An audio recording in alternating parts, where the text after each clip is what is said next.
Y hay mucha versión por ahí, mucho cuento, mucha cosa que escuchamos. Si la Biblia es o no es la palabra de Dios, si es solamente un libro histórico, si es un poco de mitos, o sea, hasta dónde podemos entender que sí es o que no es.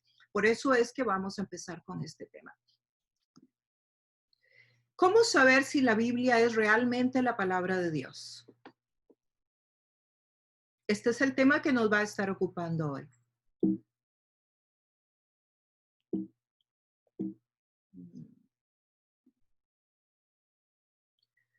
Y para esto vamos a comenzar con una base bíblica y es 2 Timoteo 3:16.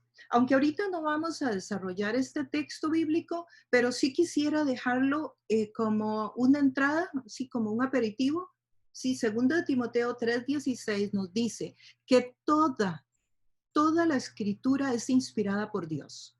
No solo una parte, no solo unos textos. Dice que toda la escritura es inspirada por Dios y que es útil para enseñarnos, para redarguirnos, que quiere decir un poco como corregirnos, y para instruirnos en justicia, o sea, enseñarnos lo que es correcto y lo que es incorrecto.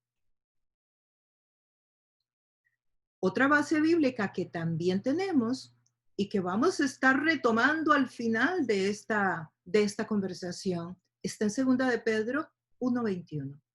¿Por qué nunca la profecía fue traída por voluntad humana? O sea que todo lo que está en la Biblia, todas las profecías, no fueron traídas porque un hombre quiso, sino que los santos hombres de Dios hablaron siendo inspirados por el Espíritu Santo. O sea, el Espíritu Santo fue el que los inspiró para que escribieran lo que escribieron. Juan 8:32 nos dice, y conoceréis la verdad y la verdad os hará libres.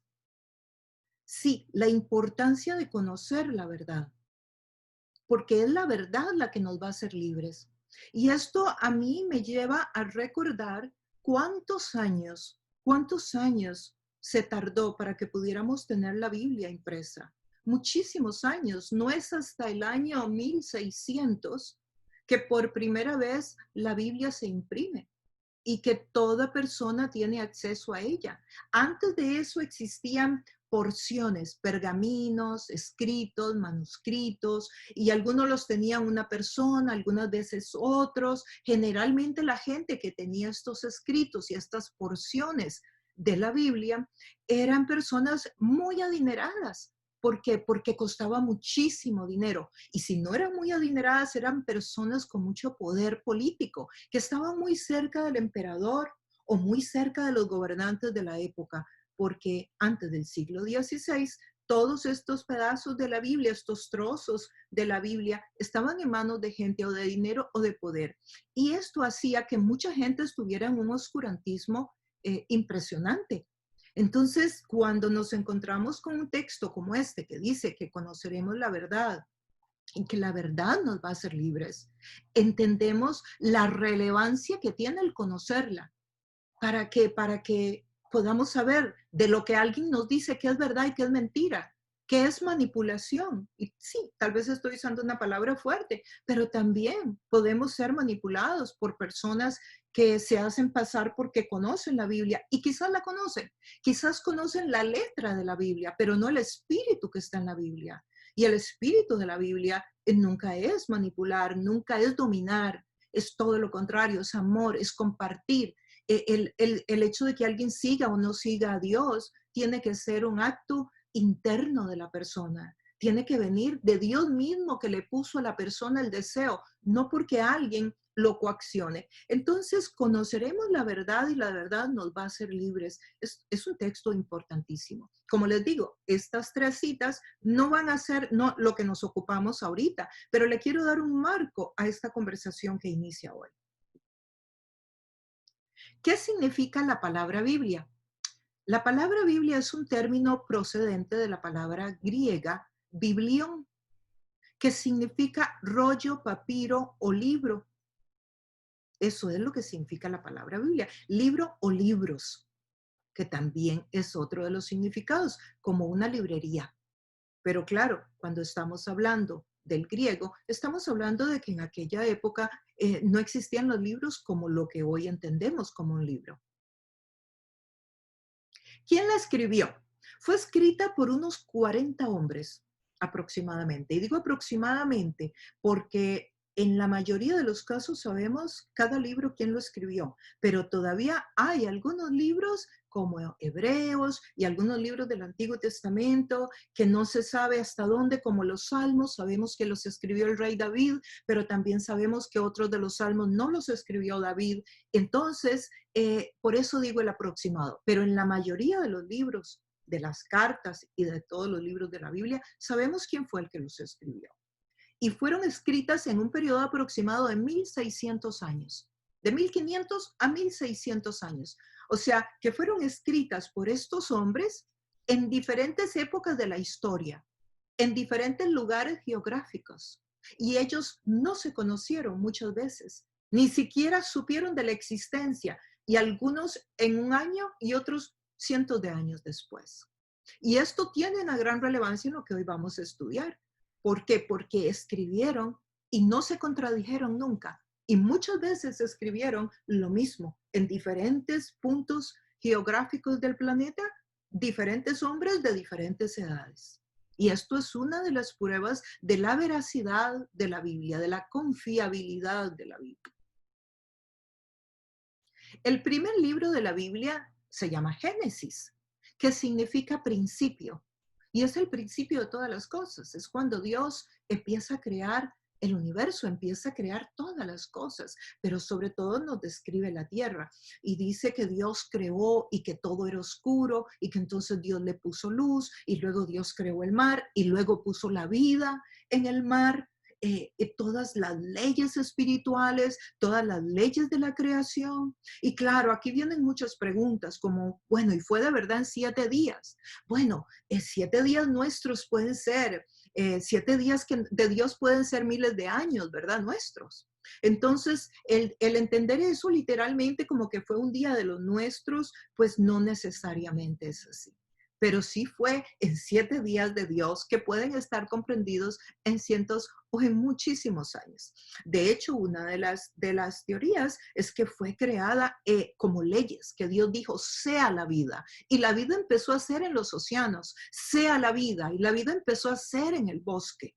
Y que empezó a reproducirse y empezó a hacerse, y eso es posiblemente una de las tesis más aprobadas. Y no necesariamente como que fue un acto como de que aquí aparezca la vida y aparecieron los caballos y los peces y las pulgas y las mariposas el mismo día, sino que fue un proceso, una ley que Dios dio y se empezó a dar. Fue escrito alrededor del año 1445, el Génesis, y fue 1445 antes de Cristo. Y el último libro es el Apocalipsis, que fue escrito alrededor del año 90-96 después de Cristo. La palabra Apocalipsis es el último libro de la Biblia y tiene una connotación espectacular que significa develación. Es una palabra muy usada en el arte. Cuando un artista ha terminado su obra, de su obra, que él termina, ¿cómo se llaman las obras de arte? Como una pieza que él está armando, como Michelangelo, ¿no? Que hacía esas piezas hermosas. Esta es la palabra que se usa. Imagínense a un artista, un escultor que está terminando su obra y la tiene con un lienzo encima que la gente no la puede ver. Pero cuando el artista jala la tela y la obra queda expuesta para que todos la miren, para que todos la vean, eso es lo que significa Apocalipsis. La develación significa Dios quitándole la tela a la obra de arte por excelencia, a la obra culminada. Entonces Dios, como el artista, quita el lienzo y ahí queda expuesta su obra maestra. Y este libro fue escrito alrededor del año 90 o 96 después de Cristo. ¿Quién lo escribe? Lo escribe Juan, el apóstol San Juan. Hay alguna que otra dudita de que haya sido el apóstol San Juan, pero la mayoría de los eruditos y de los estudiosos apuntan a que fue Juan. Y él está en una isla de Patmos, que era una cárcel donde ponían a las personas perseguidas por causa del cristianismo. Y es ahí en esa isla donde Juan recibe la revelación de Dios y es Dios quien le va dando y le va diciendo paso a paso. Él va teniendo una visión y él va escribiendo esa visión que Dios le va dando. Entonces el Génesis es escrito por Moisés y está dentro de lo que se llama el Pentateuco, que son los primeros 5 libros de la Biblia. Penta de 5, ¿verdad? En griego. Y el Apocalipsis es el último libro de la Biblia. ¿En qué idiomas fue escrita la Biblia? La Biblia originalmente se escribió en hebreo, en arameo y en griego. El hebreo, el Antiguo Testamento. ¿Por qué? Porque el Antiguo Testamento, y la verdad es que la palabra antigua ni siquiera me gusta decir antiguo, porque algunas personas entienden que es como viejo, desechado, que ya no tiene relevancia. Y no, si continuamos con estas conversaciones sobre la Biblia, te vas a enterar que tiene muchísima relevancia y que no es desechado o que ya no funciona, aunque algunas cosas del Antiguo Testamento fueron sustituidas en el Nuevo y por lo tanto las que son relevantes para el hoy son las que Dios modificó en el Nuevo Pacto o Nuevo Testamento. Pero el hebreo era el idioma que hablaba el pueblo de Israel y el Antiguo Testamento es la palabra, es la historia del pueblo de Israel, es Dios hablando y comunicándose con el pueblo de Israel. Por lo tanto, está en hebreo. Ahora, el arameo, cuando hablamos del arameo, el arameo se aparece en algunos textos del Antiguo Testamento, en un texto por allá de Nehemías, en un capítulo de Nehemías, aparece también en el Nuevo Testamento, en algunos párrafos, en algunos pedacitos, pero la mayoría del Nuevo Testamento fue en griego. Fue escrita en el griego koiné, un griego antiguo. ¿Y por qué fue escrito en griego? Bueno, porque el Imperio Romano estaba tomando el control del mundo, estaba conquistando el mundo y el Imperio Romano pues era griego, entonces el idioma que más se hablaba era el griego. ¿Recuerdan cuando Jesús está en la cruz y dice, Padre, Padre, ¿por qué me has abandonado? En ese momento, ahí las palabras que Jesús dice son lava sabactami. Las palabras que él habla ahí es arameo. Entonces, ¿por qué? ¿Y por qué se hablaba el arameo entre los judíos en el primer siglo, dirás tú? Bueno, se hablaba porque como el imperio romano estaba avanzando, ya muchas personas habían estado, de los israelitas, habían estado en la diáspora mundial, habían estado esclavos en Babilonia, habían estado esclavos en diferentes puntos del mundo, bajo diferentes emperadores. Entonces, el hebreo pues casi se estaba perdiendo, podríamos decir. Entonces, mucha gente empezaron a hablar una clase de, podríamos decir, un poco como dialecto, que no era ni hebreo ni arameo, pero se le llamó arameo. Entonces, por eso, esos 3 idiomas los vamos a encontrar en el antiguo y luego el griego en el nuevo y un poco de arameo en ambos. La Biblia fue escrita en 2 testamentos, como les hablaba anteriormente, que se conocen como el Antiguo Testamento y el Nuevo Testamento. El Antiguo Testamento, como hablábamos, es Dios compartiendo, comunicándose con el pueblo de Israel, con el pueblo del Antiguo Testamento, con el pueblo que Dios había escogido geográficamente para atraer, a través de él, alcanzar y llevar las buenas nuevas de la salvación a todas las naciones. Y el Nuevo Testamento es todo lo que tenemos hoy, que es todo lo que Dios escribe para su iglesia universal. Ya no para un grupo étnico como era el pueblo de Israel en el Antiguo Testamento, sino ahora para todas las naciones de la tierra. Entonces el Nuevo Testamento es la parte donde Dios ahora se está comunicando con Jesucristo que viene acá a la tierra para traer el Evangelio, las buenas nuevas y compartirnos las buenas nuevas a todas las naciones de la tierra. Y dentro de esas naciones estás tú y estoy yo. Entonces, esos son los testamentos. ¿Por qué en 2 testamentos? Por lo que les contaba, porque la primera parte fue Dios hablando al pueblo de Israel y ahora es Dios con su iglesia. La palabra testamento también significa pacto. De hecho, a mí me gusta más usar la palabra pacto. porque es un pacto que Dios hace con los hombres. Un testamento era un documento legal. En el Antiguo Testamento era un documento legal que hacía un rey con su súbdito, con su vasallo, en el cual la primera parte, el rey se presentaba y decía quién era él. En la segunda parte, la segunda cláusula, el rey le decía al vasallo todo lo que él le pedía que hiciera, todo lo que el rey pedía para sus súbditos. Y la tercera parte era todos los beneficios que el rey le daría al vasallo si él cumplía con la segunda cláusula. Y de ahí viene el término testamento, de un documento legal. La Biblia y el canon. Vamos a ver, ahora nos encontramos con esta palabra, el canon. El canon es un grupo de libros.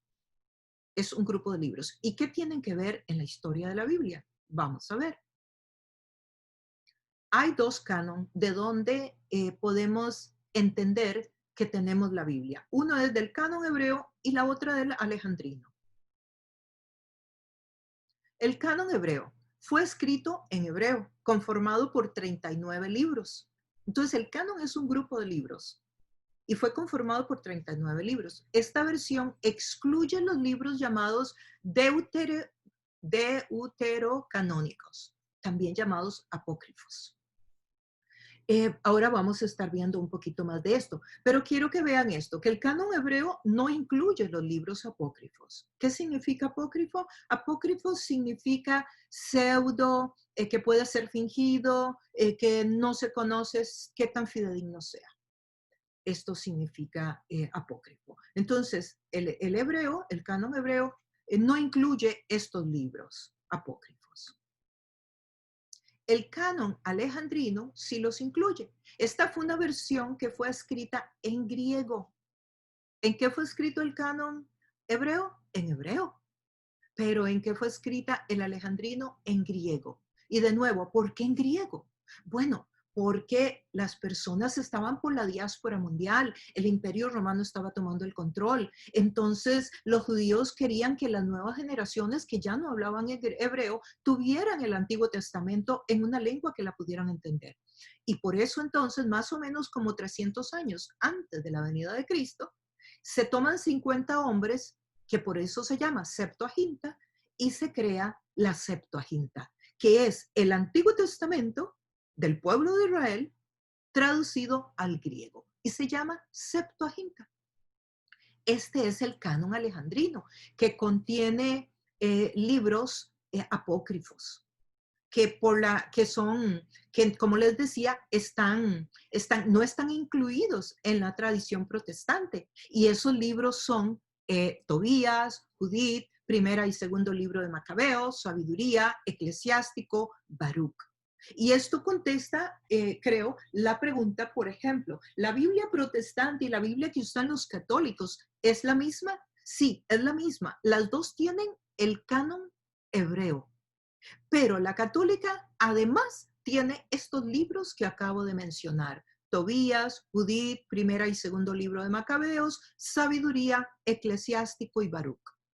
Esa es la diferencia más grande que encontramos entre la Biblia que usamos los protestantes y la que usamos los católicos. Y es sumamente importante conocerlo, porque uno entonces no se confunde y entiende perfectamente. Ahora, alguien me dirá, bueno, ¿y qué relevancia tienen estos libros? En cuanto al mensaje bíblico, ninguna. Absolutamente ninguna. Los que tienen el mensaje bíblico de la redención de Jesucristo, del cómo ser iglesia, todos están en el canon hebreo. Estos libros que están acá son libros que pueden leerlos, yo los tengo en mi biblioteca, pero no necesariamente traen puntos relevantes en cuanto al plan de redención para la humanidad.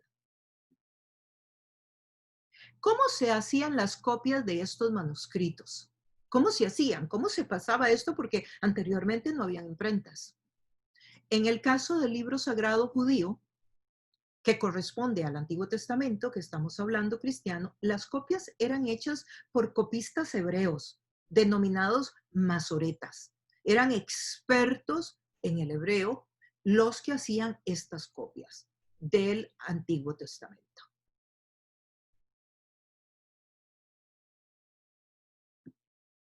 En el mundo cristiano, las copias eran hechas en monasterios, o sea, después de Cristo, las copias eran hechas en monasterios, donde vivían los monjes. Los monjes, muchos de los monjes, ellos estaban en esos monasterios y eran copistas. Eso era uno de los trabajos que hacían, estaban consagrados en el estudio y en la copia de estos documentos originales. Algunas veces lo hacían en grupos. Por ejemplo, habían 50 estudiantes, 50 copistas, y había uno que era el que dictaba. Y los demás escribían. Y así era como se llevaba a cabo. Cuando terminaban cada libro, ellos contaban hasta las letras, no las palabras, las letras. Y cuando eran libros, ellos sabían, por ejemplo, a la mitad del libro, cuántas letras eran antes y cuántas después.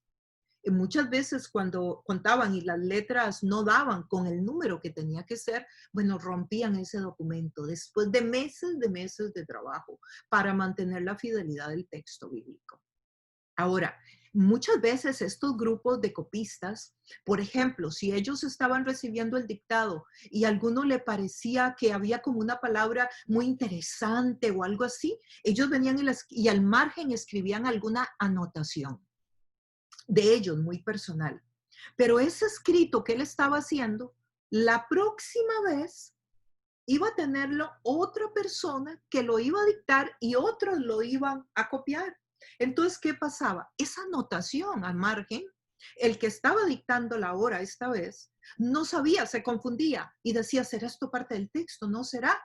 Y eso llegó a causar algunos problemitas luego en las traducciones. Por eso, las mejores traducciones son tomadas de los textos más originales, no de las copias de los copistas, sino de los originales, de los que eran en el hebreo, porque esos son los más originales. Los más originales, en otras palabras, son los más viejos.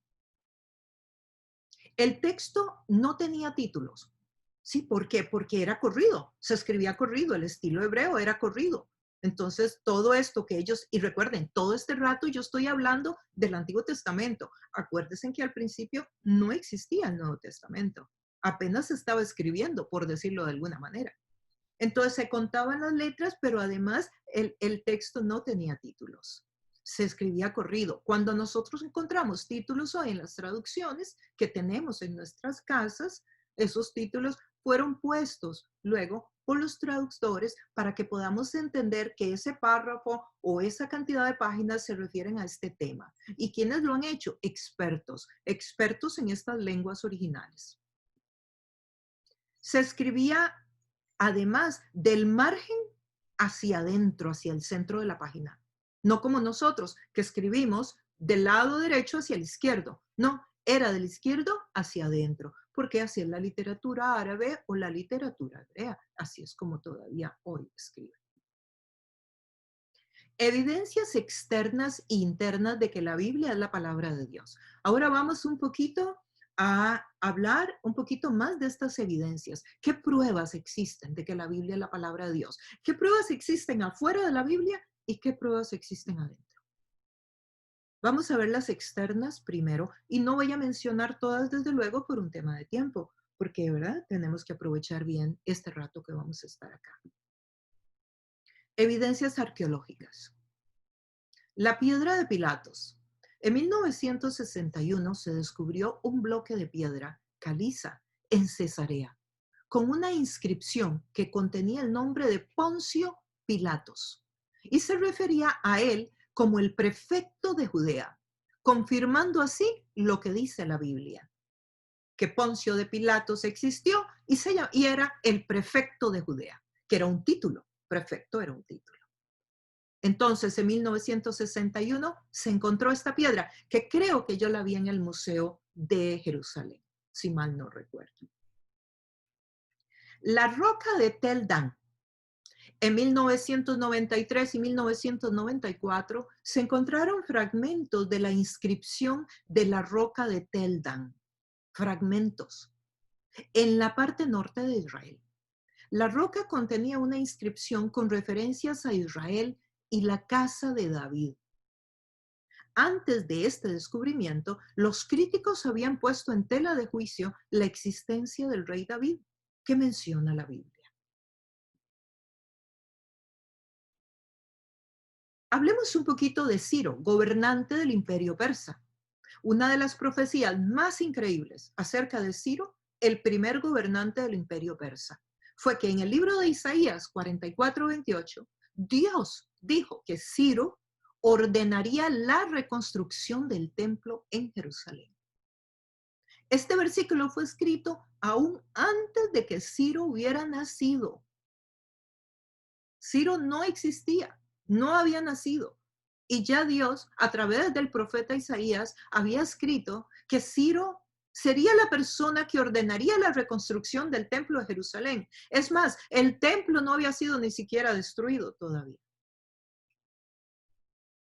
2 siglos más tarde, esta profecía se cumplió cuando Ciro ya estaba en el poder, lógicamente había nacido, estaba en el poder y dictó un decreto por medio del cual los judíos podían volver a Jerusalén a reconstruir el templo que ya había sido destruido.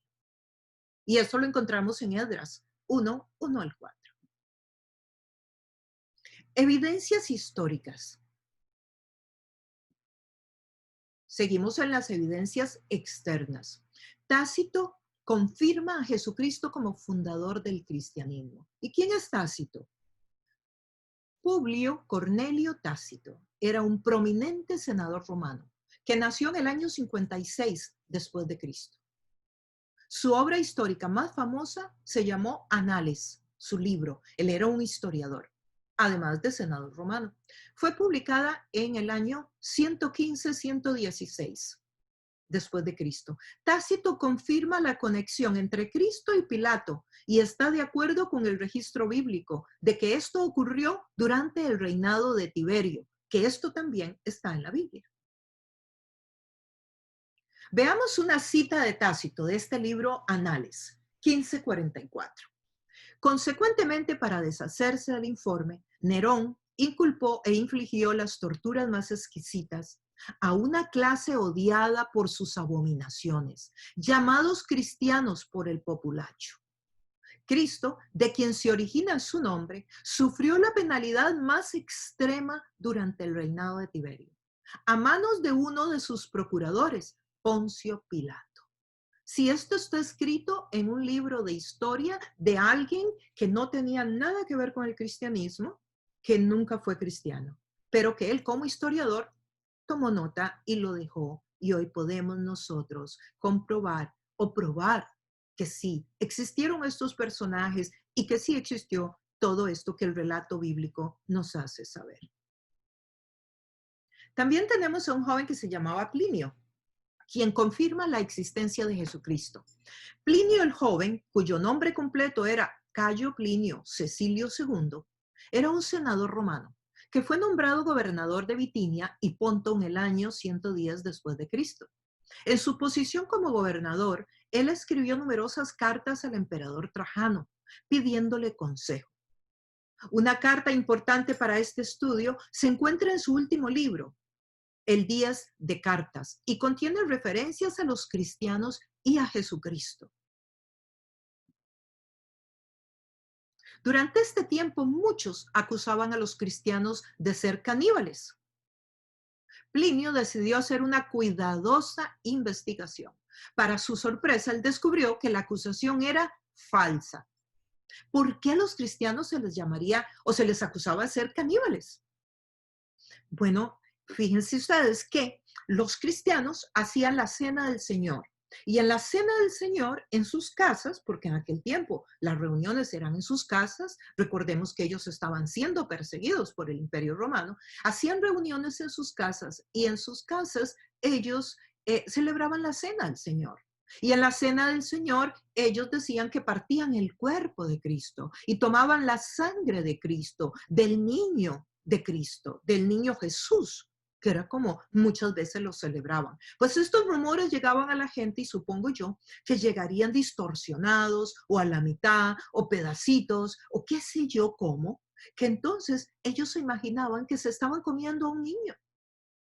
Y esto llevó a causar muchas acusaciones contra ellos. Y Plinio decidió hacer una investigación del tema y encontró que no, que la acusación era falsa, que ellos no eran caníbales. Ellos declararon que la suma total de su culpa o error no llegaba a ser sino esto. Ellos se reunían regularmente antes del atardecer, en un día determinado, para cantar versículos alternadamente entre ellos en honor a Cristo, como si fuera un Dios. Y también estaban obligados por un voto, no con un propósito criminal, sino de abstenerse del robo, del hurto y del adulterio. Comprometerse a no defraudar la confianza y no negarse a un depósito cuando fueran llamados a hacerlo para que lo restauraran. Cartas 1096.78. Este es un escrito de los libros de Plinio, que de nuevo es un historiador. Él no era ni un cristiano, él no era una persona que era seguidora de Jesús, ni mucho menos. Esto lo tomamos de los anales de la historia. Ahora estaremos hablando de Flavio Josefo. Así, Flavio Josefo fue el historiador más grande judío de la época. De nuevo, una persona que no estaba dentro de los seguidores de Jesús. Y Flavio Josefo es alguien muy admirado y muy conocido. De hecho, yo aquí tengo algunos de sus libros. Se puede decir que el historiador judío más famoso de esta época fue Flavio Josefo. Es bien conocido por dos de sus obras, La Guerra de los Judíos y Antigüedades de los Judíos.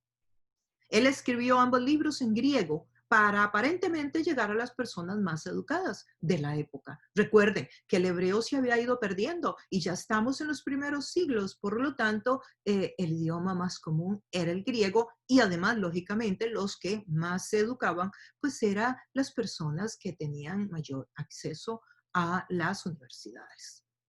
Entonces, estos dos libros, uno de ellos habla mucho de Jesús. Estos son los dos libros que yo tengo aquí en mi biblioteca.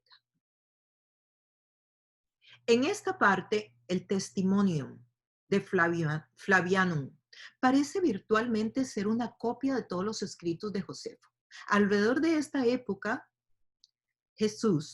vivió Jesús, un hombre sabio, dice él, si es que alguien osara llamarlo un hombre, porque él hizo obras sorprendentes y fue un profesor para ellos, porque aceptaron la verdad con alegría. Él se impuso a muchos judíos y muchos de los griegos. Esto escribe Flavio Josefo. Él era el Mesías. Cuando Pilato, después de oír que lo acusaban hombres prominentes entre nosotros, lo condenó a morir crucificado. Aquellos que en primer lugar lo amaron, no dejaron de amarlo, porque al tercer día él se les apareció.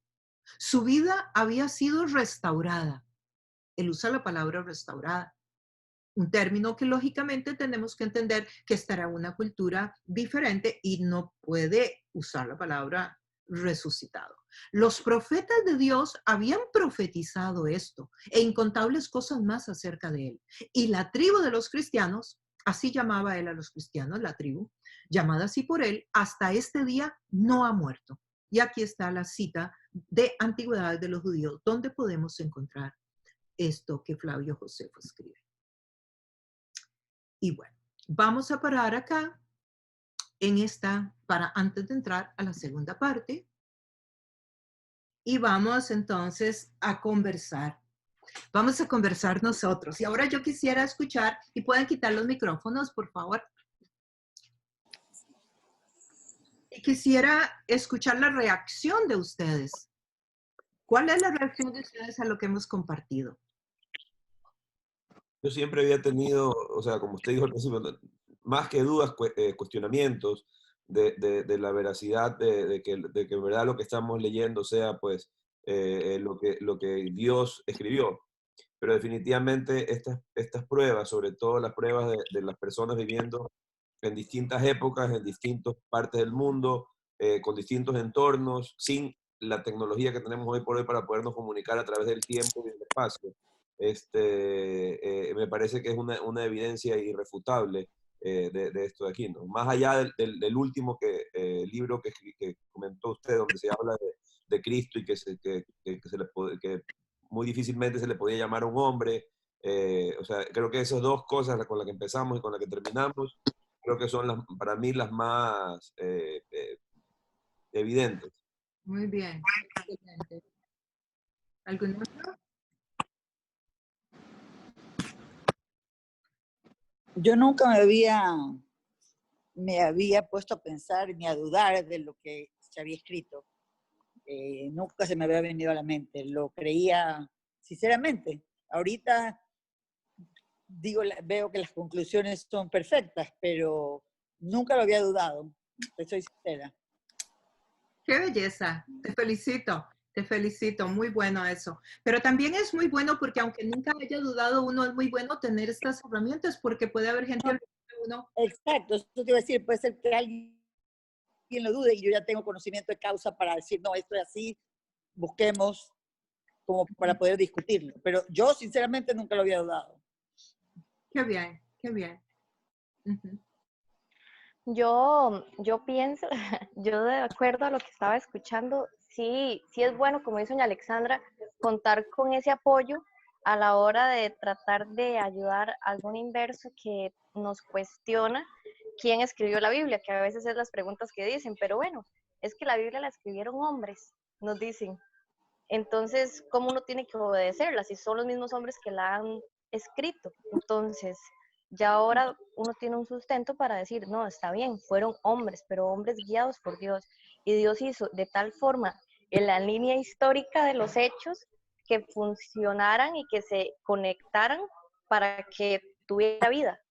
O sea, para que realmente la gente diga, no, es que vea que nadie se conocía, como decía antes el muchacho, que no se conocían y terminan redactando lo mismo. O sea, es el mismo espíritu en ellos quien hace que redacte, que es el mismo espíritu que nosotros tenemos, que aunque no nos conozcamos, hacen que nos conectemos tan fácilmente, y es a través de la palabra de Él. Muy bien, sí. Y creo yo que en la segunda parte de este estudio, que va a ser la próxima semana, vamos a estar viendo aún ya más evidencias, un poco más ya dentro de la Biblia, las evidencias internas que van a ser dentro de la Biblia. Y todavía es mucho más enriquecedor.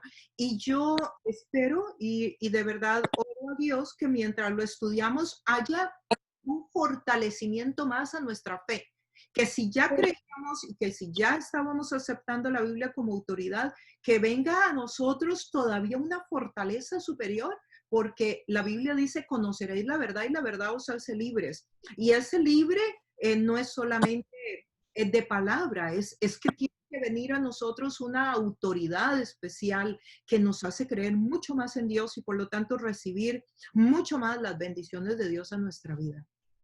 Sí. ¿Alguien más que quiera compartir algo?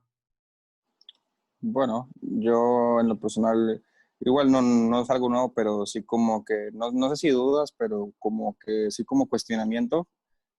Igual que sí como que vaya, pero es un libro, no está como o sea, redactado por hombres, como dijiste vos, Abue, pero como se dice a mí, pues esto todavía ya me da una paz y tranquilidad diciendo, pues no, sí estoy depositando mi fe en lo correcto.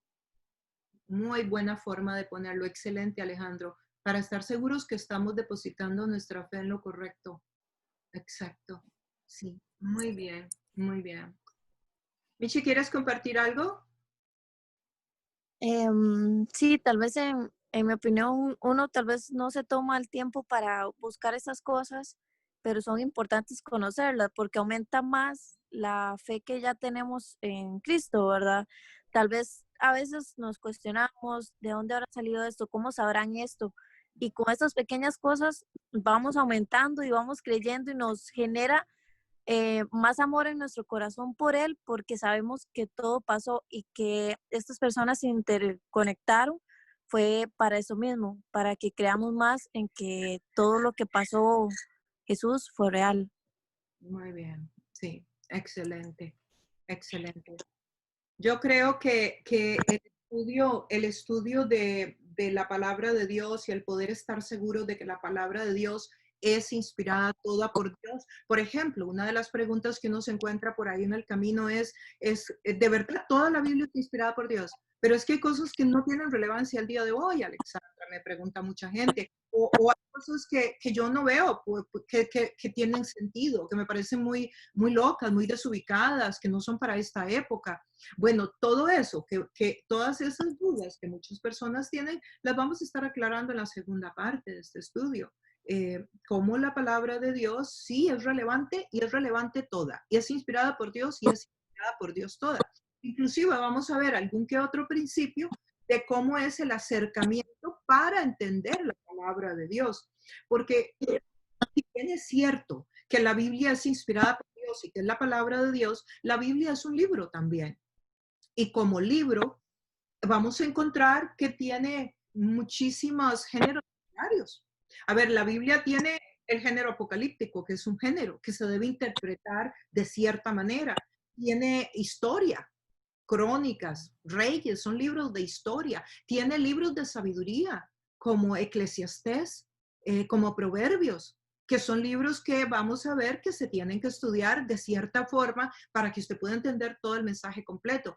Tiene libros que son como los evangelios, que los evangelios son los evangelios son las buenas noticias de Jesús. Sí, es verdad, pero son sinópticos. ¿Y qué significa sinópticos? Bueno, que son 4 puntos de vista sobre la misma situación.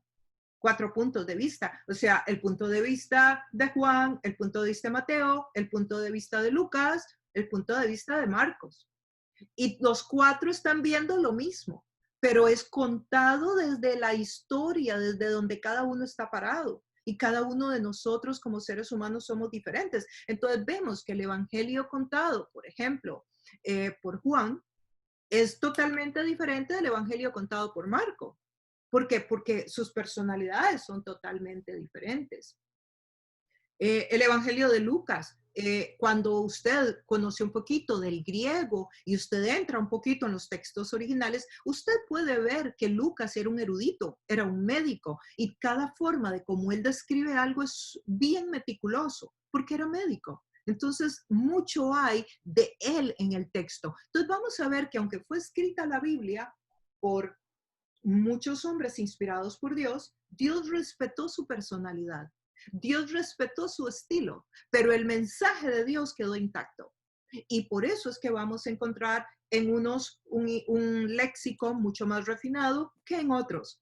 Pero Dios se ocupó de que el mensaje estuviera completo y de que estuviera exacto como Él lo quería comunicar. Y claro, si nos ponemos a pensar cómo el Dios que creó los animalitos, que creó la jungla y también los animalitos en la selva. Pero no solo creó la jungla y creó los animalitos, es que además a esta hora los está alimentando. O sea, ¿cómo ese Dios tan poderoso que hace que a veces en la madrugada las gotas caigan de una manera y en la lluvia caen diferente? El Dios que hace que mañana tengamos una luna llena espectacular. El Dios que hace que el sol salga, el Dios que hace que haya granizo o que no haya granizo, el Dios que hace que la nieve caiga en escarcha o caiga como caiga. Ese es el Dios que ha tenido el control para que la Biblia nos llegue a nosotros como Él quería que nos llegara. Entonces, ahí está la soberanía de Dios. Y esos aspectos los vamos a estar viendo en la segunda parte.